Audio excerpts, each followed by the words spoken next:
Dot product चल रहा था अपना, तो लिखो उसमें क्वेश्चन लिखो। ए वेक्टर हमें गिवन है, क्वेश्चन लिखो। ए वेक्टर हमें गिवन है i cap plus J cap plus के cap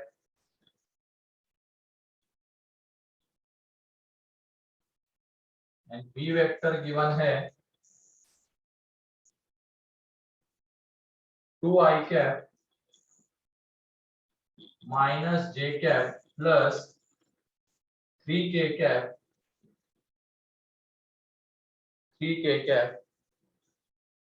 then find first part में angle between A vector and B vector. Second part में कंपोनेंट ऑफ ए, या पहले projection of A, projection of A along B, या projection of B along A।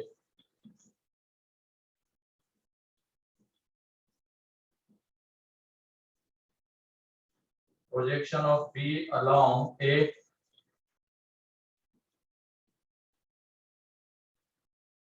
component of B along A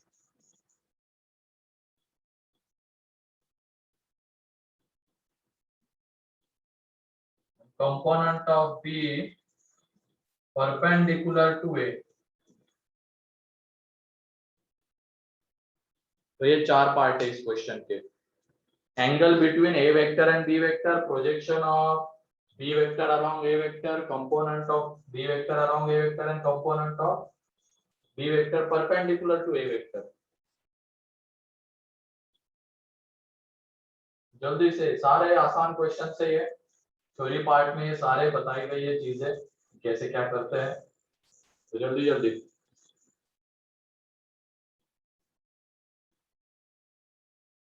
root तो कहाँ से आ रहा है प्रीति तुम्हारा, क्या आ रहा है?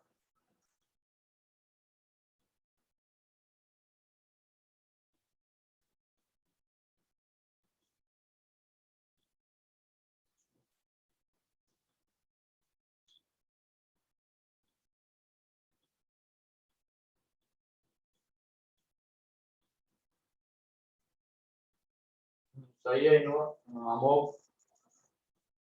एक नीचे 9 थोड़ी बनता है, ध्यान दो थोड़ा।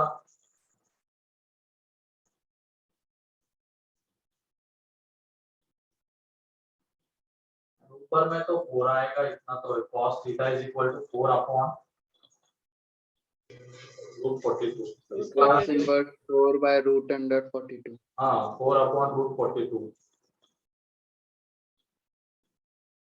आसान था पहला। दूसरा जल्दी से, 3-4 क्वेश्चन है ऊपर।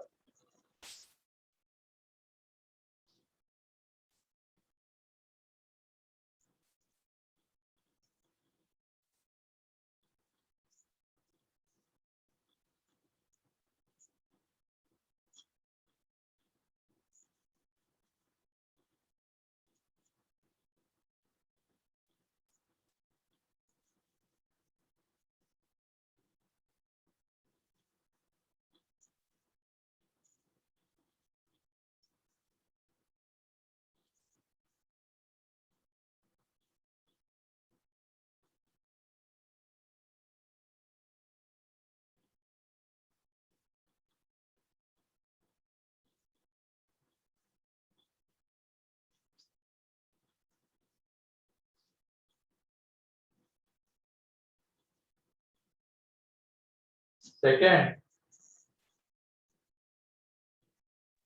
4 by root 3।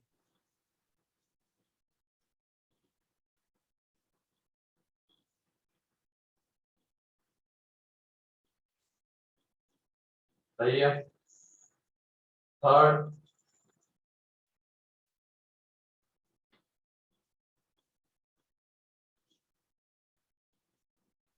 4 by 3 A vector. 4 by 3 A vector।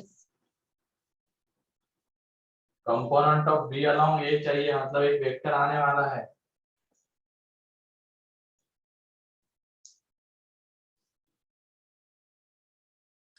Four by three i cap plus 4/3 j cap plus 4/3 की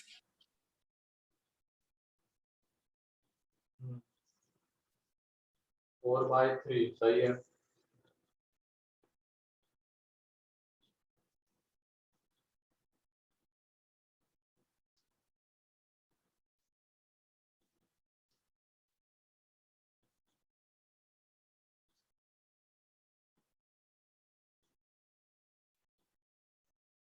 ठीक है, चारों पार्ट आसान से आ भी गए होंगे।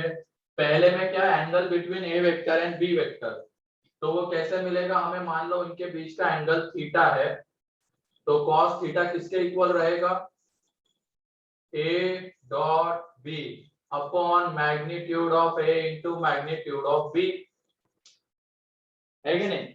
इतने आसानी से उसका उनके बीच का एंगल हमें मिल जाएगा। तो ए डॉट बी, तो इनका डॉट लेंगे तो वो 2 - 1 + 3, 2 - 1 + 3 ए डॉट बी आएगा, और ए का मैग्नीट्यूड √3, इसका मैग्नीट्यूड √42, तो इसका जो आंसर आने वाला है 4 अपॉन रूट, सॉरी ये 17 आएगा, और ये 70 14 सॉरी, तो ये 42, ठीक है। तो 4 अपॉन √42 ये cos थीटा, तो थीटा इज इक्वल टू कितना आ जाएगा, cos इनवर्स, क्या आ जाएगा,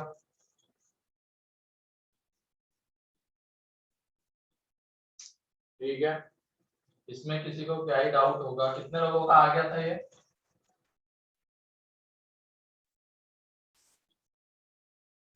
पूरी जनता का आना चाहिए था। ठीक है, हाथ रेज करना नहीं आता होगा बाकी, ठीक है, समझ सकते हैं। Second, projection of B vector along A vector, तो projection of B along A क्या हो जाएगा, projection of B along A, ये आ जाएगा A dot B upon magnitude of A, इसके अलोंग आएगा उसका मैग्नीट्यूड नीचे, ठीक है, जिसके अलोंग आएगा उसका मैग्नीट्यूड नीचे आ जाएगा। तो ए डॉट बी कितना है 4, मैग्नीट्यूड ऑफ ए कितना आएगा √3, तो 4/√3, ये प्रोजेक्शन ऑफ बी अलोंग ए है।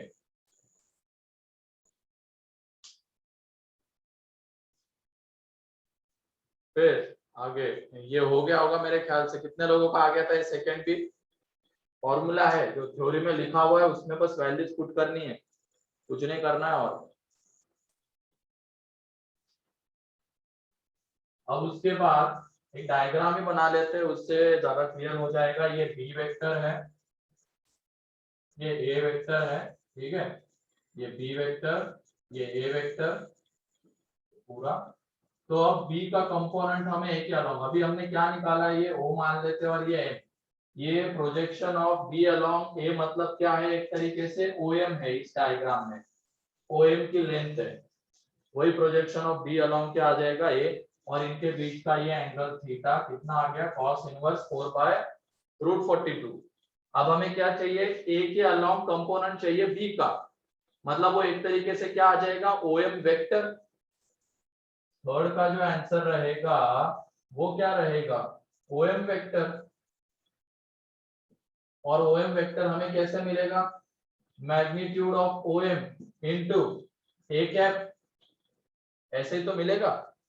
मतलब हमें उसके डायरेक्शन में एक यूनिट वेक्टर पता होना चाहिए, और ओएम की लेंथ तो हमें पता ही है, तो वहां से वो जो ओएम वेक्टर हमें मिल जाएगा, और वो कितना आएगा, इसकी लेंथ 4/√3, ए कैप कितना आ जाएगा, i cap plus J cap plus के कैप अपॉन √3, तो यहाँ से आने वाला है 4/3 into i cap plus J cap plus के कैप, ठीक है।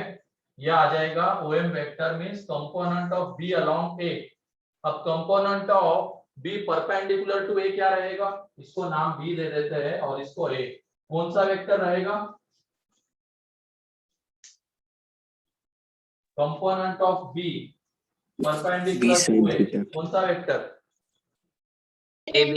वेक्टर, फोर्थ का आंसर है एमबी वेक्टर, यही तो है component of B perpendicular to A, MB vector. अब एमबी वेक्टर कैसे मिलेगा हमें, ट्रायंगल लॉ ऑफ एडिशन से, ये देखो OM vector plus MB vector को हम किसके इक्वल लिख सकते हैं, बी वेक्टर, इसका मतलब एमबी वेक्टर क्या आ जाएगा, B vector minus OM vector, तो बी वेक्टर कितना है 2i कैप माइनस जे कैप प्लस 3k कैप, और ओएम वेक्टर कितना आ रहा है 4/3 I cap plus J cap plus के कैप। तो इस तरीके से हमें एमबी वेक्टर मिल जाएगा, और ये क्या है, component of B perpendicular to A. चारों पार्ट्स क्लियर है, इसमें किसी को कोई डाउट,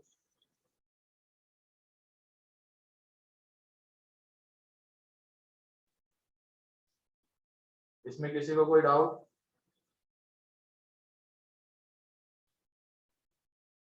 लिख लो जल्दी।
चलो लिखो, नेक्स्ट क्वेश्चन लिखो।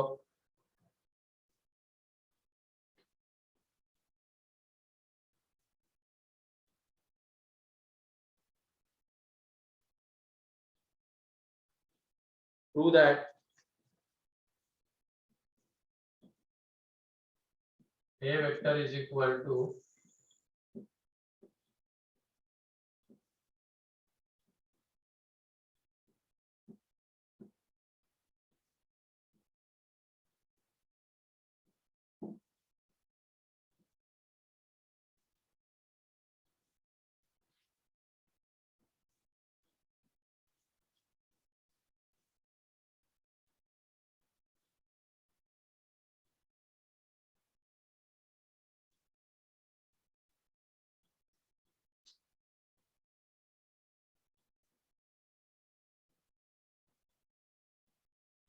सर वो डॉट आई कैप है। हाँ डॉट है,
हो गया पहला,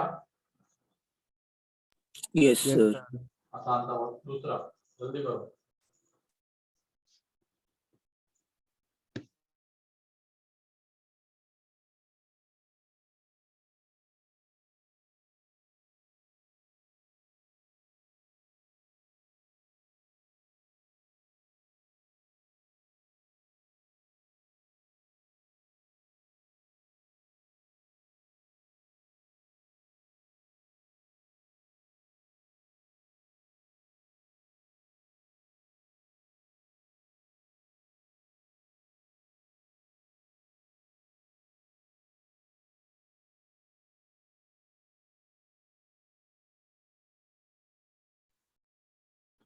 इसका आंसर है सार्थक ही है, सेकंड का गलत है। और ध्यान दो, 5/4। अबे बॉडी डायगोनल्स की बात हो रही है यहाँ पे। बेस डायगोनल्स बोला गया मतलब बॉडी डायगोनल्स होते हैं, ध्यान रखना।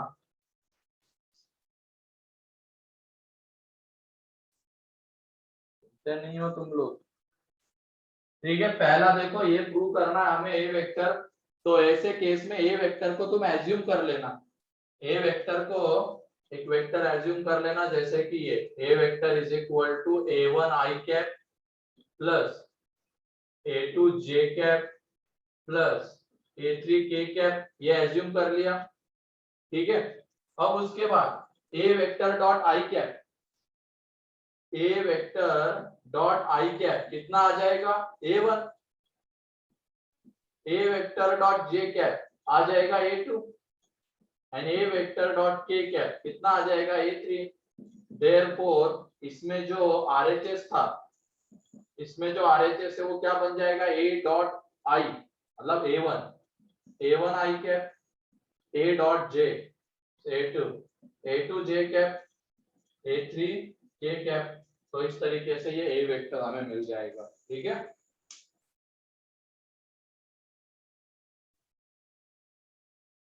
और इसको तुम दूसरा ऐसे भी बोल सकते हो, प्रोजेक्शन, और ये अभी जो हमने कंपोनेंट के टर्म्स में चीजें देखी है ना, ये तो क्या है अभी, projection of A vector on x axis, projection of क्या है, ए वेक्टर ऑन एक्स एक्सिस। और ये पूरे की अगर हम बात करेंगे तो ये क्या है, component of A vector on x axis, component of a vector along x axis, along y axis and along z axis, और इन्हीं तीनों के सम से हमें a वेक्टर मिलता है। ध्यान रखना, अगर मैं ये लिख रहा हूं ना, ये एक तरीके से क्या है, ये वाला x एक्सिस के अलोंग कंपोनेंट, ये y के अलोंग कंपोनेंट, और ये z के अलोंग कंपोनेंट है किसका, a का। तो उस तरीके से भी इसको रीड कर सकते हो। देखो a dot I upon mod I, magnitude of I, तो ये एक तरीके से क्या है, projection of a on x axis into I cap, means ये component of a along x axis, component of a along y axis and component of a along z axis, और इन्हीं तीनों के सम से हमें a मिलने वाला है। तो ऐसे भी तुम इसको रीड करके बता सकते हो कि हाँ ये है a वेक्टर के इक्वल है, ठीक है। या तो ये तो दिख ही रहा है सीधा सीधा। हाँ बिल्कुल सही अमोक, सार्थक गलत है तुम्हारा, सेकंड का।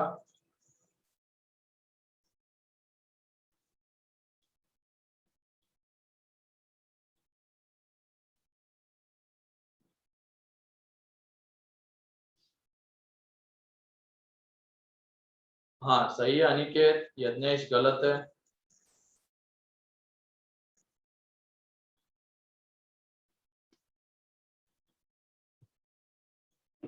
cos इनवर्स 1/3 कितने लोगों का आ रहा है,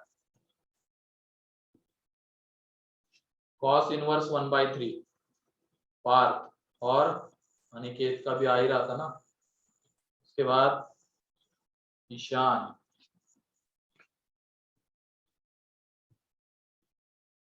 अमो, ठीक है। बाकी लोग भी देख लो, बॉडी डायगोनल्स, दो बॉडी डायगोनल्स निकाल लो इसमें, acute angle between the diagonals है ना, तो दो बॉडी डायगोनल्स। ये तो मेरे ख्याल से नहीं हुआ होगा केमिस्ट्री में, या हो गया है,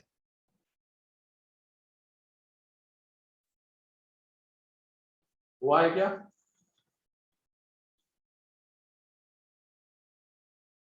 नहीं। नहीं, तो देखो एक क्यूब बना लेते हैं।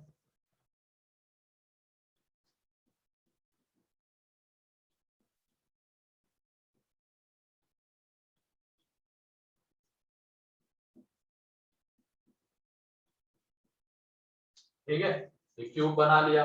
अब हमें दो बॉडी डायगोनल्स की जरूरत है। क्यूब की साइड लेंथ ए है, तो इसके कोऑर्डिनेट्स ये एक्स एक्सिस है, positive direction of x axis, ये वाई एंड ऊपर में जेड है, तो ये ए 0 0 इसके कोऑर्डिनेट्स। ठीक है, इसके कोऑर्डिनेट्स की अगर बात करेंगे तो ये ए 0, इसके कोऑर्डिनेट्स की तो 0 a 0। इसके कोऑर्डिनेट्स की अगर हम बात करते हैं इस पॉइंट के, तो इसके कोऑर्डिनेट्स आ जाएंगे 0 a a। ठीक है, 0 a। तो देखो एक बॉडी डायगोनल हम इन दोनों की हेल्प से निकाल सकते हैं। इसको नाम दे देते हैं A B C D E F G H. तो एक बॉडी डायगोनल एफ होगा और बी के करस्पॉन्डिंग हमें जी पॉइंट चाहिए था, तो वो एक बॉडी डायगोनल आ जाएगा। कितना रहेगा वो 0 0 a। तो पहले अब ये एफ वेक्टर, कोई भी दो बॉडी डायगोनल चाहिए होंगे, तो एक एफ आ रहा है, क्या हो जाएगा वो minus A I cap plus A J cap plus ए के कैप, ये एफ वेक्टर है। ठीक है, फिर उसके बाद दूसरा बॉडी डायगोनल बीजी, तो उसके अलाउंग वेक्टर क्या आ जाएगा बीजी। ठीक है, जी के माइनस, तो ये आ जाएगा यहाँ पे minus A I cap A I cap plus A J cap minus A. क्या क्या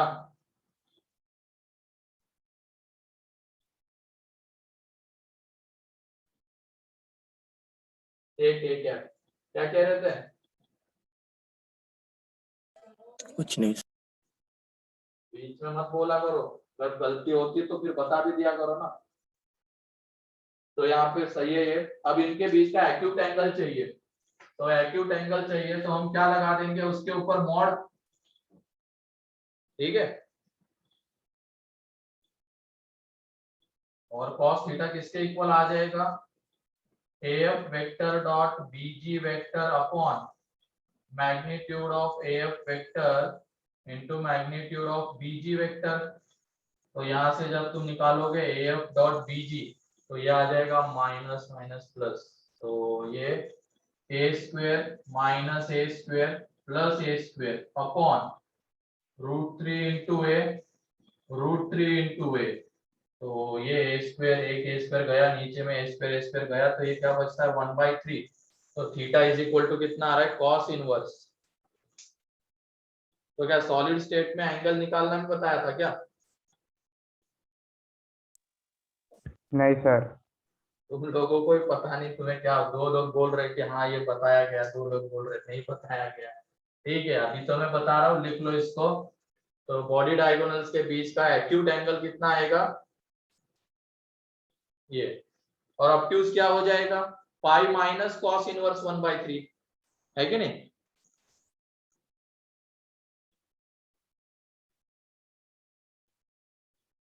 तो यहाँ से जो एंगल आने वाला है वो है theta is equal to cos inverse 1/3। Theta is equal to cos inverse 1/3। Clear है ये? Yes sir. Yes, sir. चलो जल्दी जल्दी लिखो। तो पहला वाला क्वेश्चन क्या दिखाता है, इसके पहले जो हमने लिया था, कभी कभी हमें वेक्टर एज्यूम करना पड़ेगा वहां पे, तो करो क्वेश्चन के रिक्वायरमेंट के हिसाब से। यहाँ पे भी क्यूब बोला गया है, तो अपने हिसाब से, ऐसा कोई बोला नहीं गया, फिक्स क्यूब कुछ नहीं दिया गया, तो अपने मर्जी से हम क्यूब एक बना लेंगे, इसमें एक ओरिजिन बाकी के साइड लेंथ है, और जो भी पूछा गया होगा वो निकाल लेंगे। ठीक है,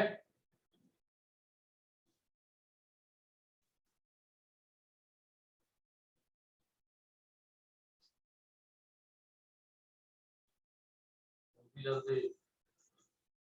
फिर उसके बाद नेक्स्ट क्वेश्चन ये हो गया। Yes, sir. नेक्स्ट क्वेश्चन ये है, find the vector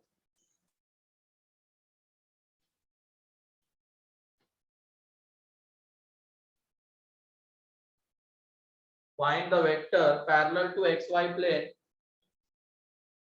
find the vector parallel to xy plane, find the vector parallel to xy plane and perpendicular to, find the vector parallel to xy plane and perpendicular to 4i cap minus 3j cap plus 2k cap. Find the vector parallel to xy plane and perpendicular to this having magnitude 3.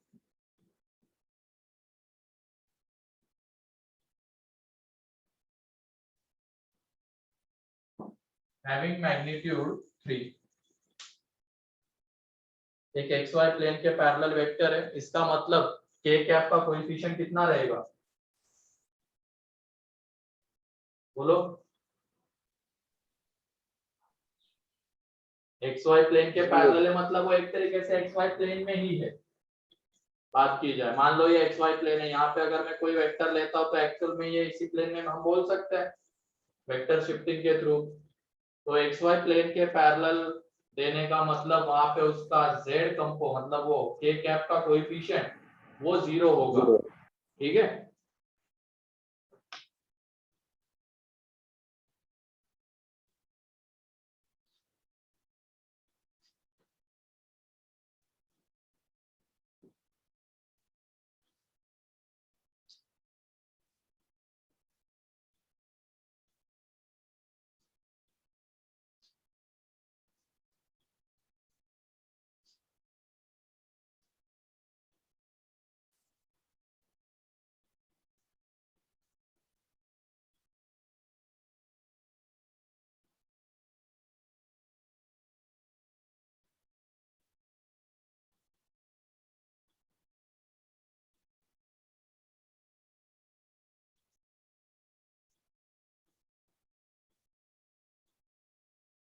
Nine by five I cap plus 12 by 5 J cap.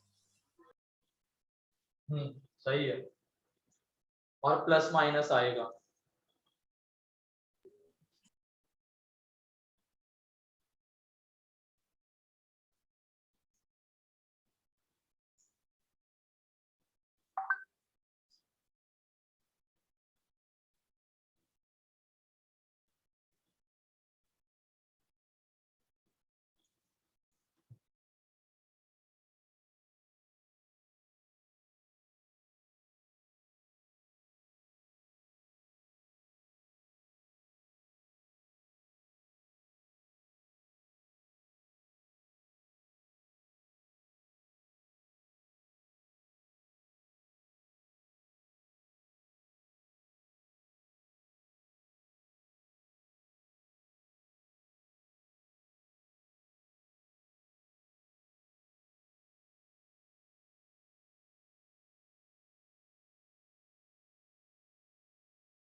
क्या कह रहे हो सार्थक? xy plane के parallel है तो उसका z component non zero नहीं हो सकता है ना? अरे जीरो होगा, तुम समझ नहीं रहे हो वेक्टर शिफ्टिंग वाला कंसेप्ट। ठीक है, xy प्लेन के पैरेलल वो वेक्टर की बात हो रही है वहां पे। ठीक है, अगर मैं बोलता xy प्लेन के पैरेलल लाइन, xy प्लेन के पैरेलल लाइन बोलता तो फिर उसमें जिस पॉइंट से वो लाइन पास कर रही है, मान लो कोई पॉइंट रहेगा जिससे वो पास कर रहे हैं xy प्लेन के पैरेलल है, तो वो पॉइंट फिर हम xy प्लेन में नहीं दिखा सकते, वो कहीं और ले सकते, तो उसका z कंपोनेंट रहेगा वहां पे उस पॉइंट का, लेकिन ये वेक्टर है। ठीक है, तो वेक्टर है तो ये ध्यान रखना। कि xy प्लेन के पैरेलल है, मतलब वो एक तरीके से xy प्लेन में ही है, तो उसका जो k कैप का कोएफिशिएंट है वो कितना आएगा, 2 आएगा। ठीक है, हाँ सर। तो इसमें हमें वेक्टर चाहिए था जो इसके परपेंडिकुलर है, xy प्लेन के पैरेलल है एंड हैविंग मैग्नीट्यूड 3। तो वो वेक्टर हम एज्यूम कर लेंगे, मान लो वो वेक्टर a है, x i cap plus y j cap, xy plane में तो ये वेक्टर आएगा, xy प्लेन के पैरेलल है तो। ठीक है, अब b वेक्टर है ये गिवन। अब क्या बोला गया है, ये दोनों आपस में परपेंडिकुलर है ना, तो a डॉट b कितना आ जाएगा, 0। तो a डॉट b 0 आ जाएगा, तो 4x minus 3y is equal to 0। तो यहाँ से 4x is equal to 3y ये आ जाएगा। तो x एंड y में हमें रिलेशन मिल गया, तो यहाँ पे ये फर्स्ट। उसके बाद हमें एक और चीज गिवन है, क्या, उसका मैग्नीट्यूड 3 है, तो magnitude of a is equal to 3, तो वो आ जाएगा under root X square plus Y square is equal to 3। तो X square plus Y square is equal to 9। ठीक है, अब वहां से y को उठाओ या x को उठाओ और इसमें पुट कर दो, तो y को उठा के पुट कर देंगे तो ये कितना आ जाएगा, 4x बाई 3 का स्क्वायर। तो x स्क्वायर प्लस 16x square upon 9 is equal to 9। तो यहाँ पे जब एलसीएम वगैरह लेके सॉल्व करेंगे तो 25x square upon 9 is equal to 9। तो x is equal to plus minus 9/5। तो x is equal to plus minus 9/5। तो देखो x अगर मैं प्लस 9/5 ले रहा हूं तो y कितना आ जाएगा, y वो आ जाएगा 12/5। एंड अगर मैं x को ले रहा हूं माइनस 9/5 तो y आ जाएगा माइनस 12/5।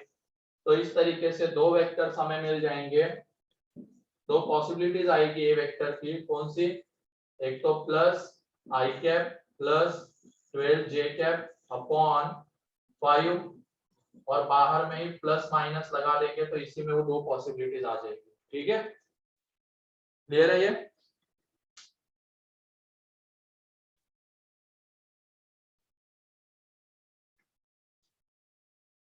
किसी को कोई डाउट इसमें? No, sir.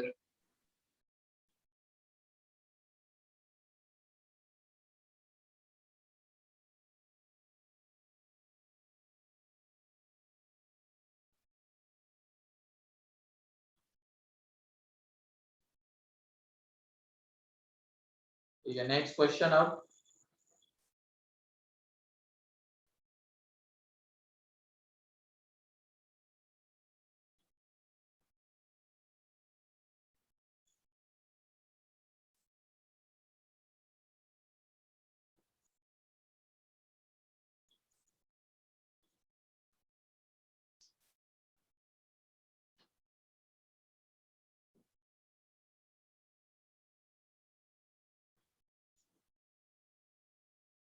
देखो, show that, next question, show that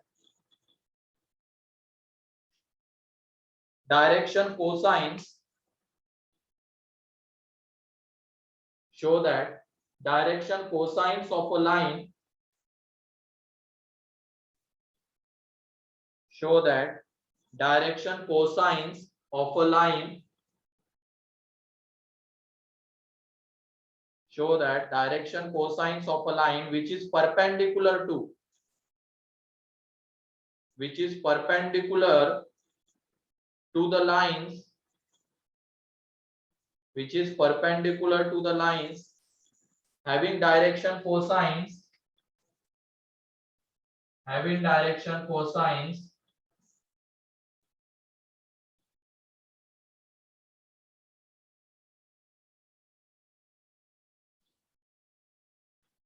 is, show that the direction cosines of a line which is perpendicular to the lines having direction cosines, मतलब एक लाइन होगी जिसके डायरेक्शन कोसाइंस ये एक लाइन होगी जिसके डायरेक्शन कोसाइन सी है, दोनों लाइन के परपेंडिकुलर है वो line,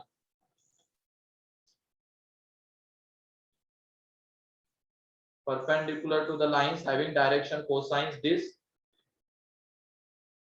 are proportional to m1 n2 minus m2 n1 comma n1 l2 minus n2 l1 comma l1 m2 minus l2 m1 इसके प्रोपोर्शनल है, ये दिखाना है। इसमें क्रॉस प्रोडक्ट वाला एक कंसेप्ट आएगा, यानी कितने लोगों को पता है और कितने लोगों को नहीं।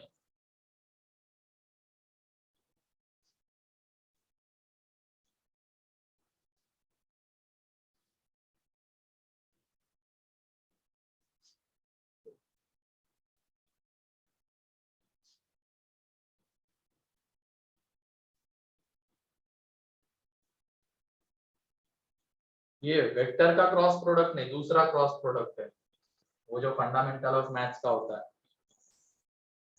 चलो मैं भी पता नहीं होगा तुम लोगों को, देख लो यहाँ पे एक लाइन ले लेते हैं, मतलब जिस लाइन की हमें डायरेक्शन कोसाइंस चाहिए वो लाइन ले लेते हैं, उसके डायरेक्शन कोसाइंस ले लेते हैं LMN, ठीक है, LMN ले लेते हैं।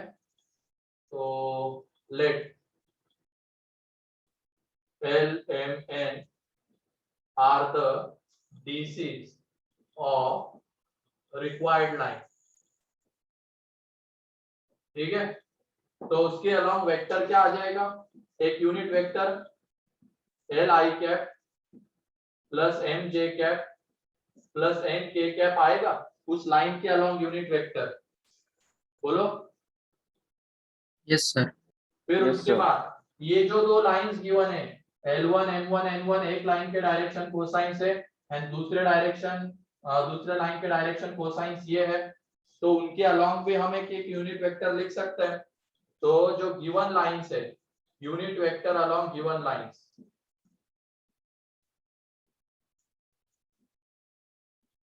अलोंग गिवन लाइंस क्या आ जाएगा, बी वेक्टर ले लेते हैं एक को, तो यह आएगा L1 I cap plus M1 J cap plus N1 K cap and C vector L2 I cap M2 J cap N2 K cap, ठीक है।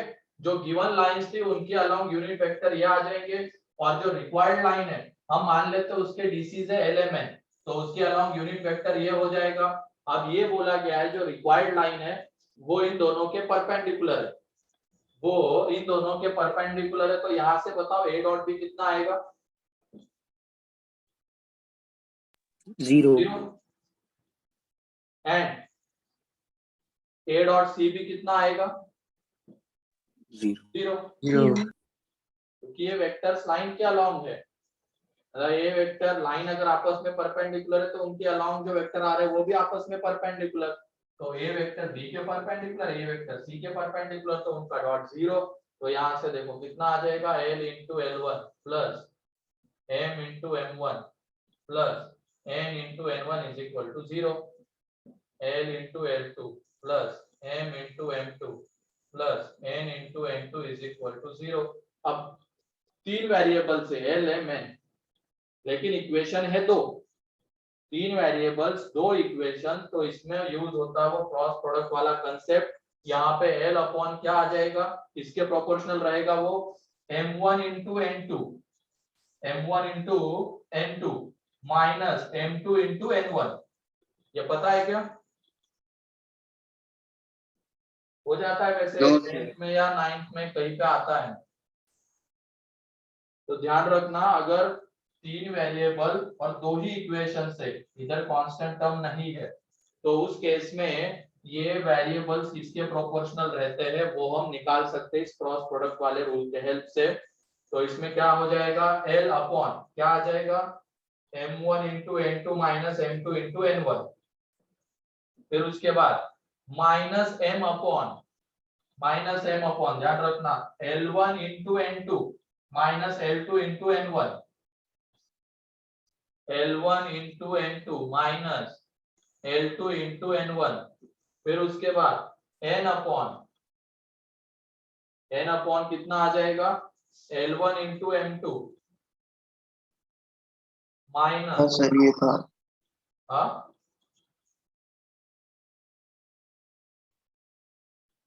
तो देखो आ रहा है ना प्रोपोर्शनल उसी के, तो लिख लो। तो ये वो रूल होता है, क्रॉस प्रोडक्ट रूल कहते हैं इसको। तो ये लगाना कब होता है, जब तीन वेरिएबल है, दो ही इक्वेशन है और ऐसे इक्वेशन से होमोजेनियस टाइप है, इधर 0 0 है, तो वो जो वेरिएबल्स है किसके प्रोपोर्शनल रहेंगे वो हम निकाल सकते हैं क्रॉस प्रोडक्ट वाली रूल्स। ठीक है,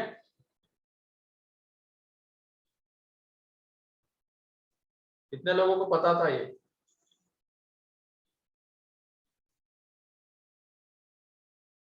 तीन ही लोगों को, चार ही लोगों को।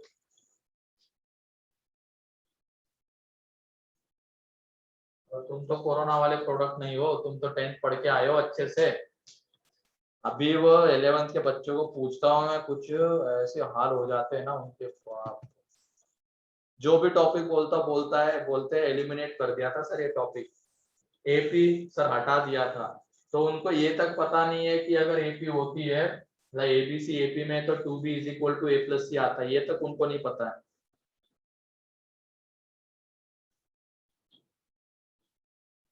वैसे तो बेसिक होता है, ये पढ़ाया ही जाता है।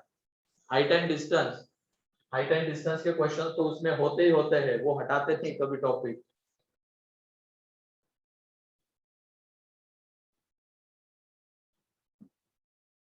अच्छा नहीं था क्या 10th में? सार्थक कह रहा मैंने बताया था FOM1 में, तो मैंने बताया था ये, ठीक है, तुम्हें याद नहीं है अब बार, तो ध्यान रखना अब ये।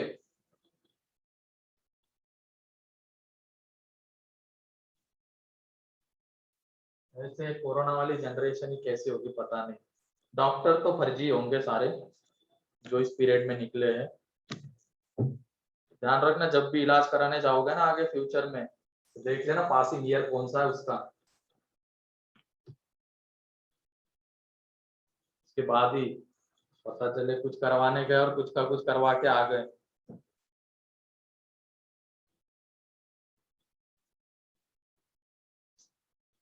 ये वही है ना, घर पे बैठ के कौन सी ऐसी पढ़ाई हो रही है उन लोगों को भी, घर पे बैठ के 2 साल निकाल लिए, ना कॉलेज पे जा सकते ना कहीं पे, तो कैसे डॉक्टर होंगे वो सोचो।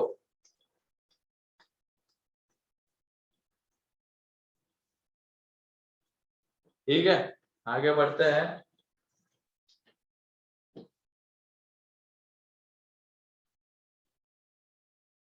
ऐसे इंजीनियर भी घटिया ही निकलेंगे, ऐसा नहीं कि इंजीनियर कोई बढ़िया निकलने वाले हैं, इंजीनियर भी घटिया निकलने वाले हैं।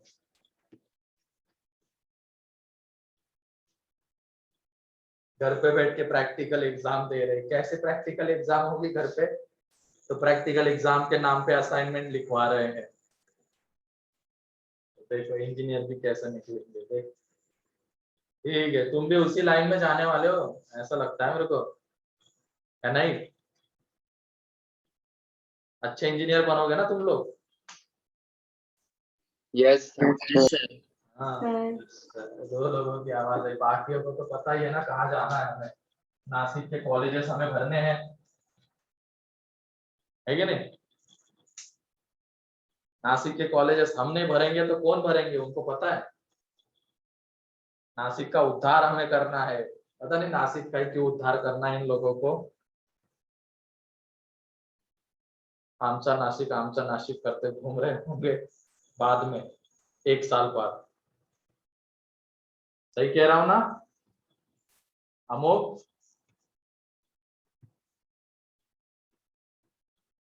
किसका उद्धार करना है तुम्हें, इंडिया का करना है या नासिक का करना है सिर्फ?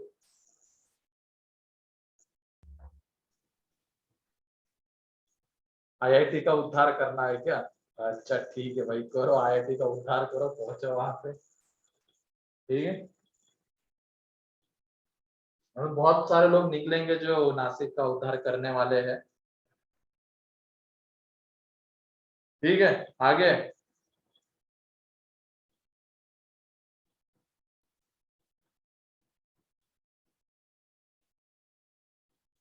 हाँ लिखो, projection of the, next question है, projection of the directed line segment, projection of the directed line segment, projection of the directed line segment on coordinate axis are, on coordinate axis are -2, -3 and -6 respectively, या plus कर, minus का मतलब यहाँ पे क्या होगा कि वो कौन से डायरेक्शन में है, negative x, negative y, Negative x. Negative z, ये कहने का मतलब होगा बस माइनस साइन का। तो यहाँ पे 2 3 ये ले लेना। तो पॉजिटिव का मतलब क्या होगा, positive x, positive y and positive z। तो डायरेक्शन या projection of the directed line segments on the coordinate axis are 2 3 6, then find its length and DCs, then find its length and DCs, then find its length and DCs।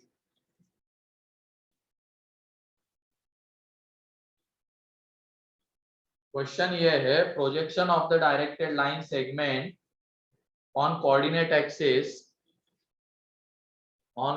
axis are 2 3 6 respectively, then find its length and DCs, then find its length and DCs।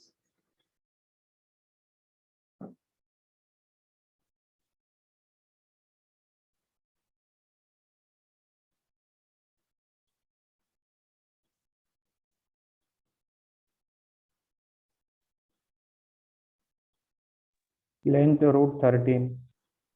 कितना? √13. हाँ 7.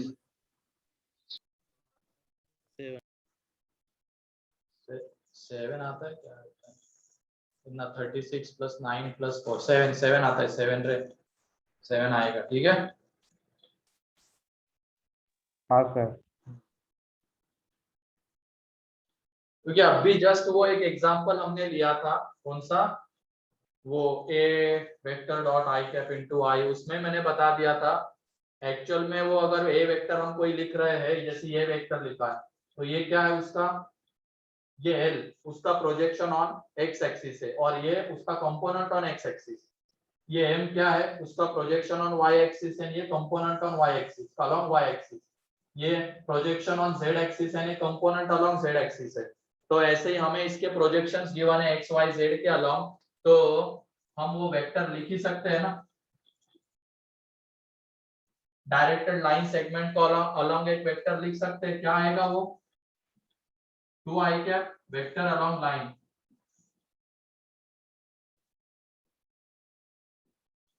2i cap plus 3j cap plus 6k cap, ये vector आएगा, है कि नहीं?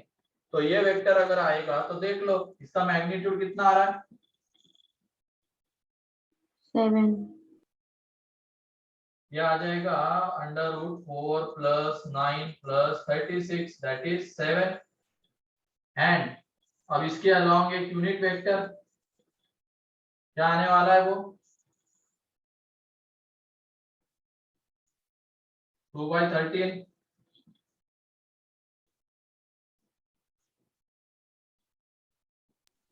Sir 2/7 आएगा ना?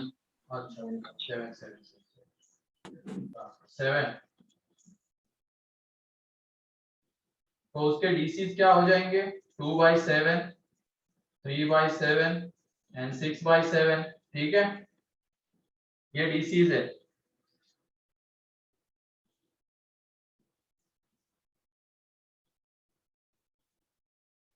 तो वॉइस ब्रेक हो रही है क्या मेरी? No sir. है ना? हाँ सर। ठीक है, तो मैग्नीट्यूड मतलब उस डायरेक्टेड लाइन सेगमेंट की लेंथ, ठीक है, वो 7 आ रहा है, ठीक। और फिर उसके अलोंग एक हमने यूनिट वेक्टर निकाल लिया, तो वहां से अब इसमें दो डीसीज क्यों नहीं आए? लाइन सेगमेंट इसलिए। डायरेक्टेड लाइन है इसलिए। डायरेक्टेड लाइन सेगमेंट है इसलिए, डायरेक्टेड बोलो वहां पे, ठीक है। वरना अगर मैं सिर्फ लाइन बोलता तो दो है। दो आ जाते दो हैं। आते हैं। थोड़ा ध्यान रखना, वैसे इतना माइन्यूट इसमें नहीं जाएंगे वो, और भी बहुत सारे जगह से क्वेश्चन आएंगे ऐसा। तो ये है उसका आंसर, क्लियर है? Yes sir. Yes sir. अच्छा, student says that JEE advance was easy. अच्छा, कौन से बच्चे कह रहे हैं बेटा, जिन्होंने दिया है या जो देख रहे पेपर? जिन्होंने दिया है। कौन से बच्चे, कितने आ रहा है उनका स्कोर पता चला? हाँ वो बोल रहे थे कुछ हाँ? 230 250। क्या? 230 250 ऐसा कुछ आ रहा है उनका स्कोर। 232? 230 या फिर 250 ऐसा कुछ बोल रहे थे। पता नहीं, यहाँ पे तो नहीं हारा रेजोनेंस में तो, क्योंकि पेपर तो टफ था, इंटीजर टाइप के थे।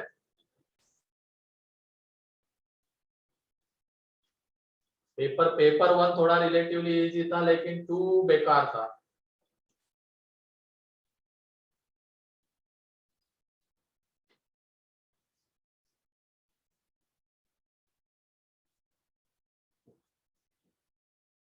आ रहे होंगे बहुत सारे बच्चे होंगे ना जिनके आ ही रहे होंगे, जैसे टॉपर के शायद 344 समथिंग जा रहे हैं। टॉपर के तो जाते ही है उतने 344।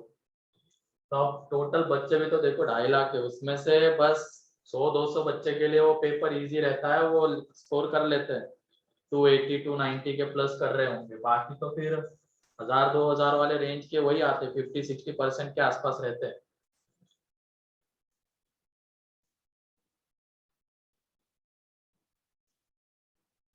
ठीक है, नेक्स्ट क्वेश्चन।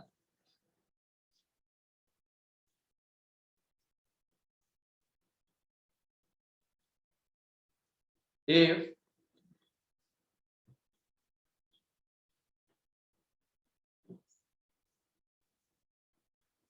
यहाँ पे भी एक बच्चा सॉल्व करके आया, 300 मार्क्स के क्वेश्चन सॉल्व करके आया। उसको लगा उसने जो इंटीजर सॉल्व किए हैं वो सारे सही होंगे, लेकिन सारे गलत हो गए। तो 300 का सॉल्व किया था, लेकिन आ कितना आ रहा है उसका स्कोर, 150 आ रहा है। तो ऐसे भी हो सकते हैं। तो ऐसा वो स्टार्टिंग में बोल रहा था सर आ जाएंगे 250 तो आराम से आ जाएंगे, हमें भी लगा आ जाएंगे और अच्छी बात है अगर आ जाएंगे तो। बाद में 250 के 150 हो गए।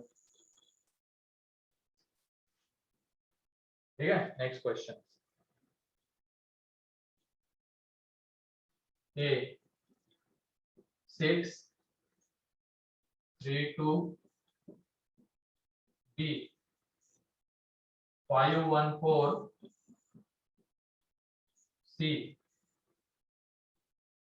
3 -4 3 and D is 0 2 5.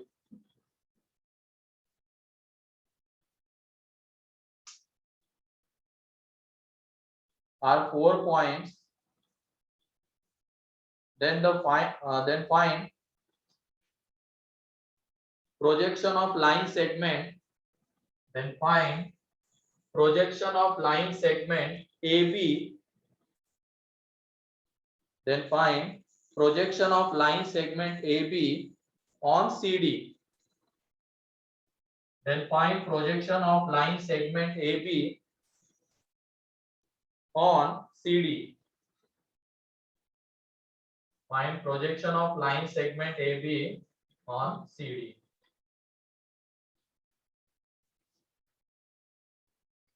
आसान सा क्वेश्चन है।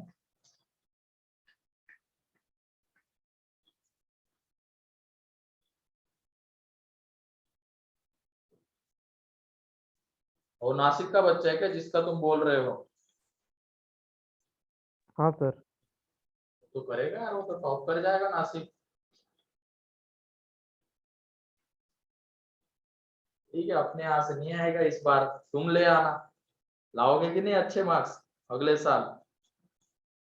यस हाँ सर। सर। Yes sir. बिल्कुल। दिन होता है, किसी दिन खराब होता है बच्चों का। पेपर वन इजी था, अपने बच्चे पेपर वन में लूटे, टाइम ही मैनेज नहीं कर पाए। बाकी पेपर टू में अच्छा कर लिया, पेपर टफ था तब भी पेपर टू में अच्छा स्कोर किया है, लेकिन पेपर वन में लुट गए, टाइम मैनेज नहीं कर पाए। फिर उसके बाद वो एक क्या रहता है, एक्साइटमेंट वगैरह जो रहती, डर रहता है, 2.5 साल की मेहनत, वो एक दिन का पेपर, तो उस वजह से भी ड्रॉप थोड़े लिया बहुत था पैनिक पेपर हो वन। जाते हैं। तो पेपर वन जनरली बच्चों का बेकार होता है। उसने ड्रॉप लिया था सर। हाँ, उसका ड्रॉप ईयर था वो। ड्रॉप लिया था। हाँ सर। ठीक है, ड्रॉपर है तो फिर क्या ही बोल सकते हो, तो अच्छा ही होगा। और मेंस में कितने थे उसके?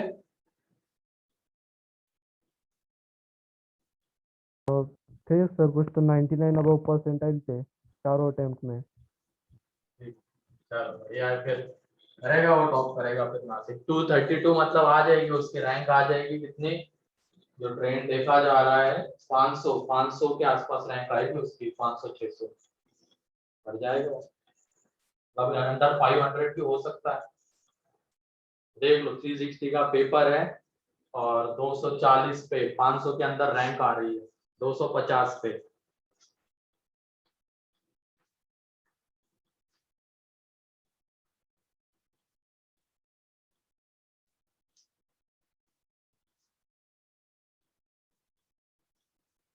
जब तुम्हें भी होती है क्या पार्थ एंजाइटी?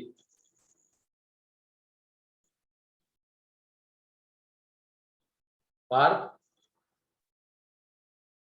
तो फिर डरना बिल्कुल नहीं है, पेपर ही तो है। एंजाइटी की वजह से अपना पेपर गंदा कराओगे क्या तुम लोग? बाद में फिर आके रोओगे, सर ये तो बनने लायक था। अच्छा, तू टूट जाता है? अबे ऐसे टूटा मत कर रहे, ऐसे टूटने टूटने लग गए तो फिर ये क्या ही फिर फायदा है ऐसी सारी इतनी मेहनत करने का, अगर एक दिन में तुम टूट जाओगे तो। मेन टाइम पे, जो टाइम इंपॉर्टेंट होता है उसमें टूट जाओगे तो, ठीक है, वैसे टूटना बिटना मत। एग्जाम की तरह ही लेना उसको, नॉर्मल एग्जाम की तरह।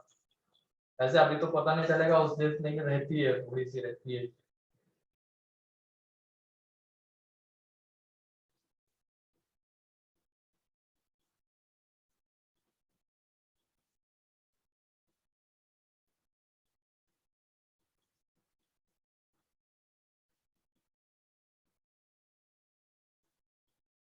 और हाँ, रिपीटर से एक और चीज याद आई, तुम लोगों को पहले मैं बता देता हूँ, ठीक है।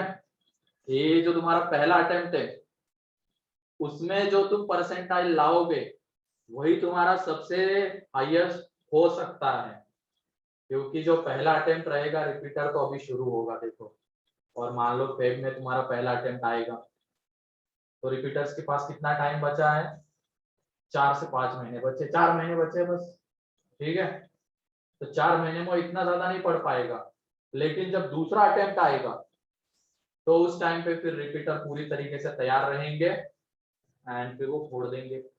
और उस टाइम पे तुम अगर स्कोर अच्छा भी कर रहे हो प्रीवियस के कंपेयर में, तब भी परसेंटाइल कम हो सकता है। तो ये ध्यान रखना, पहले अटेम्प्ट में ही कम स्कोर पे ज्यादा परसेंटाइल लाया जा सकता है, क्योंकि उसमें थोड़ी कंपटीशन कम रहेगी।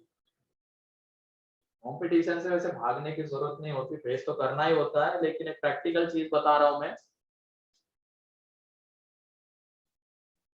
और नॉर्थ साइड में थोड़ा क्या, रिपीट का फंडा ज्यादा है, रिपीटर ज्यादा होते हैं यूपी बिहार में, तो वो रिपीट करते हो जब तक, मतलब यूपीएससी में भी देख लो, 4-4 साल 5-5 साल रिपीट करते हो बच्चे, अपने यहाँ के तो 1-2 साल में दम तोड़ देते, बोलते हम ये करेंगे वो करेंगे, लेकिन वो करते हैं, वो बचपन से उनके इसमें रहता है, जाना है तो उधर ही जाना है, वरना जाना ही नहीं है, तो वो करते हैं, और बहुत सारे रहते हैं। जब कोटा में हम थे तो पता चलता था रिपीटर के ही जैसे टोटल बच्चे हैं उसमें 35-40 हजार बच्चे रहते थे 11th-12th के मिला के, तो उसमें 12th के ही होता, रिपीटर के बच्चे सबसे ज्यादा रहते थे, 10-12 हजार तो रिपीटर रहते थे। तो इतनी मात्रा में रिपीटर आते थे और सारे यूपी बिहार और उधर नॉर्थ साइड के भरे हुए रहते थे।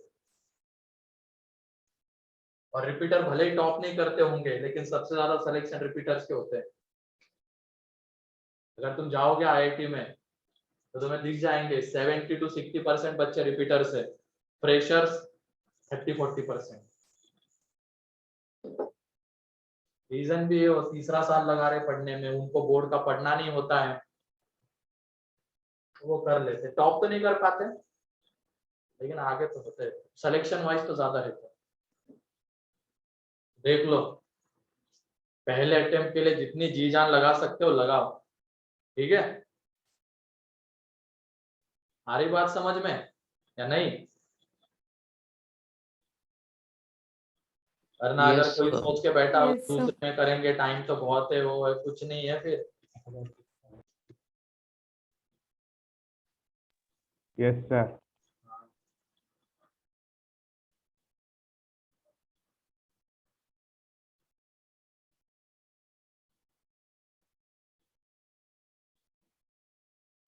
ये मान के चलो कि एक ही अटेम्प्ट है हमारे लिए, जो भी पहला अटेम्प्ट रहेगा उसी में हमें करना है जो भी करना है।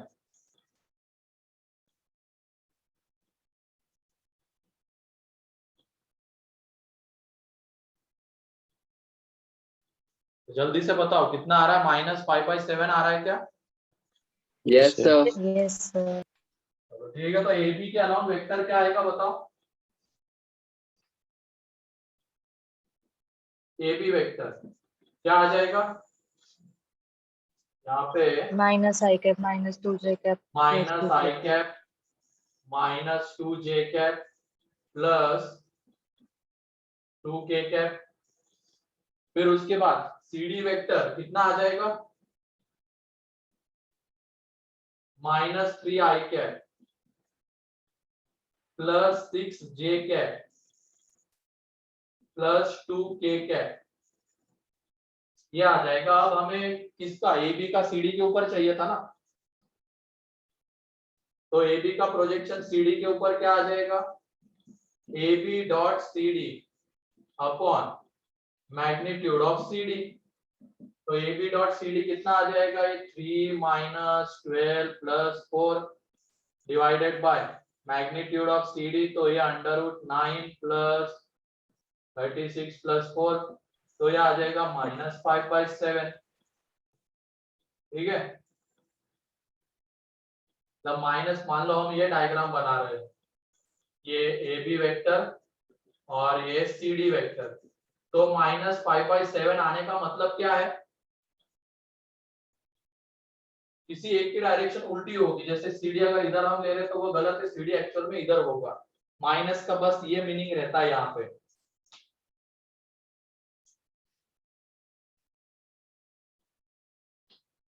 तो ये हो गया प्रोजेक्शन। तो डॉट प्रोडक्ट के इनफ क्वेश्चन हमने कर लिए हैं। अब आगे बढ़ते हैं, क्रॉस प्रोडक्ट। डाल दो heading cross product. 1 minute, sir. हाँ हाँ,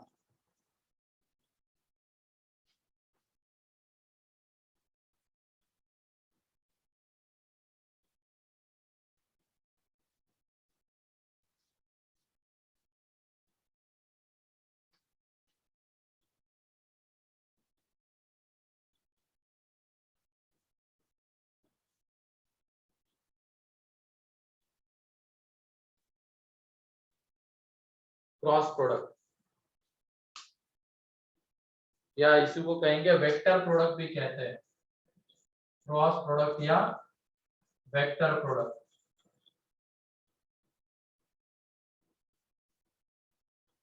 तो ए एंड बी दो वेक्टर्स है, तो उनका क्रॉस प्रोडक्ट, उसको इस तरीके से रिप्रेजेंट किया जाता है। ये डिफाइन कैसे होता है? Magnitude of A vector magnitude of B vector into sine theta into N cap तो ये जो एन कैप रहता है, this is vector perpendicular to A and B. मतलब जिस प्लेन में ए बी लाई कर रहा है उस प्लेन के परपेंडिकुलर वेक्टर होता है ये एन कैप। क्लियर? और इसको हम कैसे, उसकी डायरेक्शन कैसे डिसाइड करते हैं? थंब रूल से, राइट हैंड थंब रूल से। ये मेरे ख्याल से आता होगा तुम लोगों को। मान लो Yes, sir. ये वेक्टर है हमारा Yes. ए वेक्टर, ठीक है, या ये वाला वेक्टर ए वेक्टर ले लेते हैं, ठीक है। ये बी वेक्टर है और ये इनके बीच का एंगल है थीटा। और अगर हम ए क्रॉस बी कर रहे हैं तो ए क्रॉस बी कर रहे हैं, इसका मतलब क्या हो जाएगा? हमें कहां से कहां जाना है? ए से बी की तरफ। तो एक से बी की तरफ मतलब ये क्या करना, हाथ का जो ये वाला पोर्शन रहेगा, Right ये वाला hand. पार्ट, उसको ए वेक्टर पे रखना इस तरीके से। और फिर ए टू बी जाना है तो हमें इसको ऐसे घुमाना पड़ेगा मुट्ठी बंद करने के लिए। तो जो थंब वाली डायरेक्शन रहेगी वो हमारी एक्चुअल में किसकी डायरेक्शन रहेगी? एन कैप की। तो राइट हैंड थंब रूल से हम एन कैप की डायरेक्शन यहाँ पे बता सकते हैं। वो इस प्लेन के परपेंडिकुलर आएगा, बाहर की तरफ या अंदर की तरफ। ठीक है, ये तो हुआ होगा सभी लोगों का फिजिक्स में। Yes, sir. ठीक, तो इसमें थीटा इनके बीच का एंगल, एन कैप क्या है? Vector perpendicular to the plane of A and B.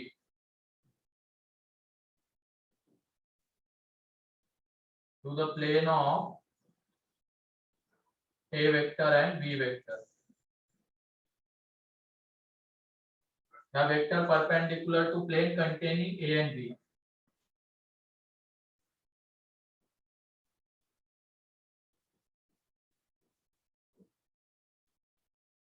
मतलब वो एक्चुअल में क्या हो रहा है? ए वेक्टर एंड बी वेक्टर के परपेंडिकुलर आ रहा है।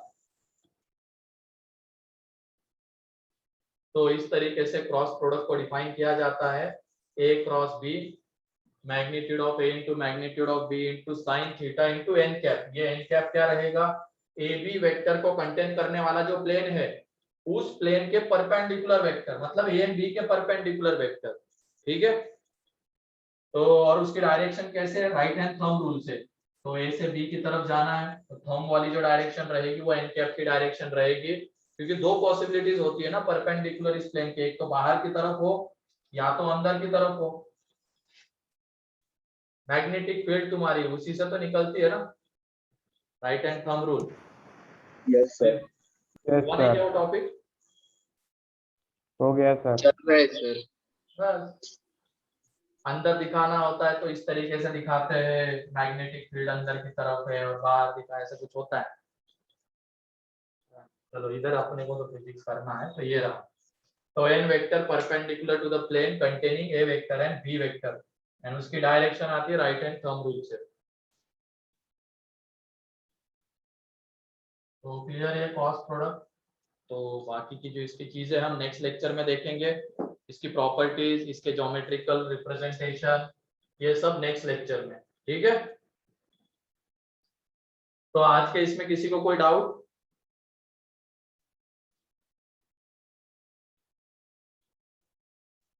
No, sir. ओके देन बाकी की सारी चीजें हम नेक्स्ट लेक्चर में देखेंगे।